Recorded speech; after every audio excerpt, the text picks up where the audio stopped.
Dear students, welcome to Learner's World. In this video, I'm going to talk about a poem analysis, Jadi Nirnayam by Srinarayana Guru, MDCBA Languages, 3rd semester, Calcutta University. Jadi Nirnayam is a poem, strong critique of the caste system. The poem was written in 1914, the first part in Sanskrit and the remaining part was composed in Malayalam.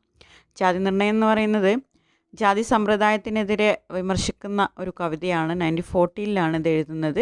ആദ്യത്തെ ഭാഗം സംസ്കൃതത്തിലും ബാക്കി വരുന്ന ഭാഗം മലയാളത്തിലാണ് ഇത് compose ചെയ്യുന്നത്. Let's move on to line by line explanation of the poem Jathi Nirnayam by Sreenarayana Guru. Humanity marks out of what species humans are. മനുഷ്യരുൾപ്പെടുന്ന ജാതിയുടെ ലക്ഷണം മനുഷ്യത്വം തന്നെ. Even as affinity does with the cows, brahminhood and such do not do is in the case. No one does realize, alas, this apparent truth. അതായത് പശുക്കളിൽ കാണുന്ന പോലെ ബ്രാഹ്മണത്വമോ മറ്റോ ഈ മനുഷ്യവർഗത്തിലില്ല. അയ്യോ, ഈ സത്യം ആരും അറിയുന്നില്ല. Of one kind, one faith, one God is man. Of one womb, of one form, difference here in is none. ഒരു തരം, ഒരു മതം, ഒരു ദൈവം മനുഷ്യന്. ഒരു ഗർഭത്തിൽ, ഒരു രൂപത്തിൽ വ്യത്യാസം ഇതിലില്ല. Within a species does it not offspring truly breed? The human species the seen to a single species belongs. അതായത് ഒരു സ്പീഷീസിൻ്റെ ഉള്ളിൽ സന്തതികൾ ശരിക്കും വളരുന്നില്ലേ? അങ്ങനെ കാണുന്ന മനുഷ്യവർഗം ഒരൊറ്റ സ്പീഷീസിലാണ് ഉൾപ്പെടുന്നത്. Of the human species is a Brahmin born as is a pariah too, where is caste difference then among the human species? മനുഷ്യവർഗത്തിൽപ്പെട്ടവന് ഒരു ബ്രാഹ്മണനായിട്ട് ജനിക്കുന്നു, ഒരു പറയനായിട്ടും ജനിക്കുന്നു എങ്കിൽ ജാതി വ്യത്യാസം എവിടെയാണ്? Of a pariah woman was born the great sage Parashara in bygone days, and even the sage who condensed the Vedic secrets into great aphorisms was born of the daughter of a fisherman. ഒരു പറയ സ്ത്രീയിൽ നിന്നാണ് പണ്ട് പരാശരൻ എന്ന മഹർഷി ജനിച്ചത്. വേദരഹസ്യങ്ങളെ സൂത്രരൂപത്തിൽ സംഗ്രഹിച്ച ആ മഹർഷി പോലും ഒരു മൂക്കവത്തിയുടെ മകനായിട്ടാണ് ജനിച്ചത്. Species wise does one find when considered any difference between man and man? Is it not that difference exist apparently only individual wise? അതായത് ജാതി തിരിച്ചാൽ അതിന് നമ്മൾ പരിഗണിക്കുമ്പോൾ മനുഷ്യനും തമ്മിൽ വല്ല വ്യത്യാസവും കാണുന്നുണ്ടോ? അങ്ങനെ ഇല്ല. വ്യത്യാസം കാണപ്പെടുന്നത് വ്യക്തികൾ തമ്മിൽ മാത്രമല്ലേ എന്നാണ് പറയുന്നത്. Okay, next summary of Jati Nirnayam by Sreenarayana Guru. Sree Narayana Guru was a major leader in the Kerala renaissance. അപ്പോൾ ഈ ഒരു കവിത എഴുതിയിരിക്കുന്നത് ശ്രീനാരായണ ഗുരുവാണ്. അദ്ദേഹം കേരള നവോത്ഥാനത്തിലെ ഒരു മേജർ ഫിഗറാണ്, മേജർ ലീഡറാണ്. He was a brilliant scholar studying Sanskrit, the Vedas and the Upanishads. അദ്ദേഹം നല്ലൊരു പണ്ഡിതനാണ്.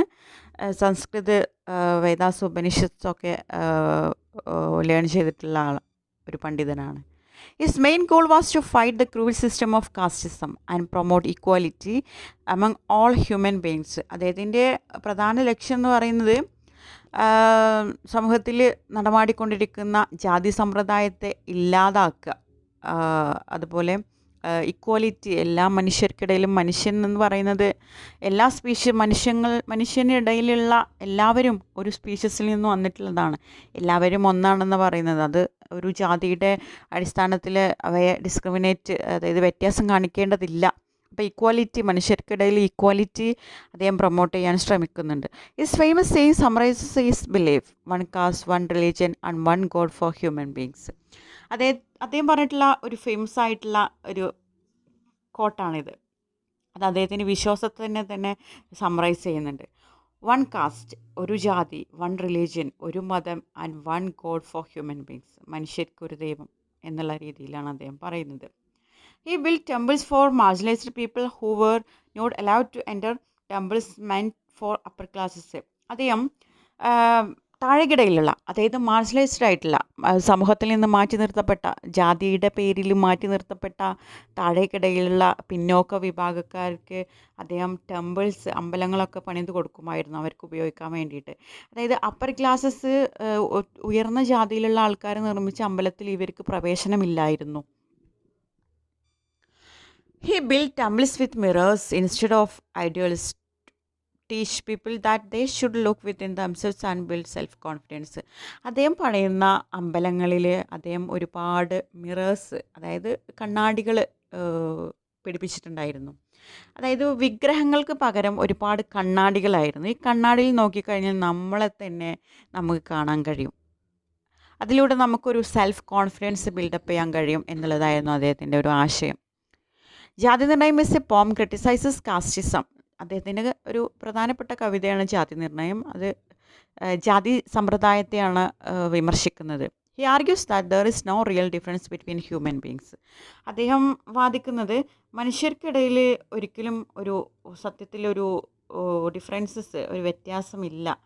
മനുഷ്യൻ്റെ സ്പീഷീസ് എല്ലാം ഒന്നാണെന്നാണ് പറയുന്നത്. Humans are one species, just like all members of an animal species breed and produce offspring of the same kind. All human beings belongs to single species, therefore there should be no difference between them. അദ്ദേഹം പറയുന്നത് മനുഷ്യരെല്ലാവരും ഒരു സ്പീഷീസിൽ നിന്ന് വന്നിട്ടുള്ളതാണ്, ഒരു വർഗ്ഗമാണ് മനുഷ്യർ എന്ന് പറയുന്നത്. ആനിമൽസിനെ പോലെ തന്നെ, ആനിമൽസൊക്കെ ഒരു വർഗ്ഗത്തിൽപ്പെട്ടതുപോലെ തന്നെ മനുഷ്യരെല്ലാവരും ഒരു വർഗ്ഗത്തിൽപ്പെട്ടതാണ്, ഒരു സ്പീഷീസിൽപ്പെട്ടതാണ്. അവർക്കിടയിൽ ഒരു വ്യത്യാസമില്ല. Caste is meaningless. He asked if a Brahmin, highest caste, and a Pariah, lowest caste, are both born of the human species, were exactly is the difference in the caste. അദ്ദേഹം പറയുന്നത് കാസ്റ്റ്, ജാതി എന്ന് പറയുന്നത് ഒരു അർത്ഥശൂന്യമായിട്ടുള്ള ഒരു കാര്യമാണ്. അദ്ദേഹം ചോദിക്കുകയാണ്, ഒരു ബ്രാഹ്മിൻ എന്ന് പറയുന്നത് ഒരു ഉയർന്ന ജാതിയിൽപ്പെട്ടതും പാരിയ എന്ന് പറയുന്നത് താഴ്ന്ന ജാതിയിൽപ്പെട്ടവരാണ്. ഇവരൊക്കെ മനുഷ്യരാണ്, ഇവരൊക്കെ ഹ്യൂമൻ സ്പീഷീസാണ്, മനുഷ്യവർഗത്തിൽപ്പെട്ടിട്ടുള്ളതാണ്. ഒരു വോമ്പിൽ നിന്ന്, ഒരു ഗർഭപാത്രത്തിൽ നിന്ന് വന്നവരാണ്, എല്ലാവരും ഗർഭപാത്രത്തിൽ നിന്ന് വന്നവരാണെന്നാണ് പറയുന്നത്. ഇവിടെ ജാതിയിൽ എന്ത് വ്യത്യാസമാണുള്ളത്? മനുഷ്യരെല്ലാവരും ഒരു ഹ്യൂമൻ സ്പീഷീസാണ്. ഇവിടെ ജാതിയിൽ വ്യത്യാസമില്ല. Greatness comes from anyone. He provides examples from mythology. The great sage Parasara was born to a pariah woman. അതായത് ഗ്രേറ്റ്നെസ് എന്ന് പറയുന്നത് എല്ലാവരിലും വരുന്നതാണ്.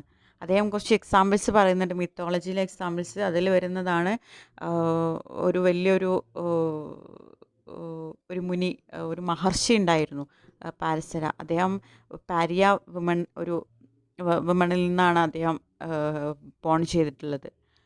The sage who compiled the sacred, pariah woman എന്ന് പറയുന്നത് താഴെക്കിടയിലുള്ള ലോവസ്റ്റ് കാസ്റ്റിലുള്ള ഒരു സ്ത്രീയാണ്. The sage who compiled the sacred Vedic secrets was born to the daughter of a fisherman. ആ മഹർഷി വേദിക് രഹസ്യങ്ങളൊക്കെ നന്നായിട്ട് അറിയാവുന്ന മഹർഷിയാണ്. പക്ഷേ ഒരു മുക്കുവൻ്റെ മകനായിട്ടാണ് ഇത് ബോൺ ചെയ്യുന്നത്. These examples prove that wisdom and greatness are not limited to any single caste. അപ്പോൾ ഈ എക്സാമ്പിൾസ്, ഈ മിത്തോളജിയിലുള്ള എക്സാമ്പിൾസൊക്കെ പ്രൂവ് ചെയ്യുന്നത് വിസ്ഡം, ഗ്രേറ്റ്നെസ് എന്നൊക്കെ പറയുന്നത് ഓരോ കാസ്റ്റിലും ലിമിറ്റഡ് ആണ്. ലിമിറ്റഡ് അല്ല, എല്ലാവർക്കും ഉള്ളത്. അതായത് അപ്പർ കാസ്റ്റിന് മാത്രമല്ല വിസ്ഡം ഉള്ളത്, അവർക്ക് മാത്രമല്ല അറിവുള്ളത്, എല്ലാവർക്കും ഈ ഗ്രേറ്റ്നെസ്സും വിസ്ഡം ഒക്കെ ഉണ്ട് എന്നാണ് പറയുന്നത്. God and humanity are one. There is only one kind, one faith, one God, and everyone is born of one womb, of one form. Therefore, there is no difference between people. ആളുകൾക്കിടയിൽ വ്യത്യാസങ്ങളൊന്നുമില്ല, human ബീങ്ങിനിടയിൽ വ്യത്യാസങ്ങളൊന്നുമില്ല. ദൈവം, മനുഷ്യൻ എന്ന് പറയുന്നതൊക്കെ ഒന്നാണ്, അവിടെ ഒന്നും differences ഇല്ല. അതായത് ഒരു വിശ്വാസം, ഒരു ദൈവം, എല്ലാവരും ബോൺ ചെയ്തത് വോമ്പിൽ നിന്നാണ്, ഒരു ഗർഭപാത്രത്തിൽ നിന്നാണ്. അതുകൊണ്ട് തന്നെ ആളുകൾക്കിടയിൽ ഒരു വ്യത്യാസമില്ല. The poem was a powerful tool that Sree Narayana Guru use to uplift the marginalised people of society by targeting the oppressive practices of the Hindu religion.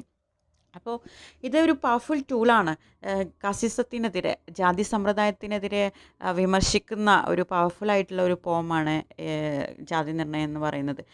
അദ്ദേഹം കൂടുതൽ മാർജിനലൈസ്ഡ് ആയിട്ടുള്ള ആളുകളെ, താഴേക്കിടയിൽ ലോവർ കാസ്റ്റിൽ കിടക്കുന്ന സമൂഹത്തിൽ മാറ്റി നിർത്തപ്പെട്ട ആളുകളെ ഉയർത്തി കൊണ്ടുവരിക, അവരുടെ ഉന്നമനം ലക്ഷ്യം വെച്ചുകൊണ്ടാണ് അദ്ദേഹം പ്രവർത്തിച്ചിരുന്നത്. ഹിന്ദു റിലീജിയനുള്ള ഒപ്രസീവ്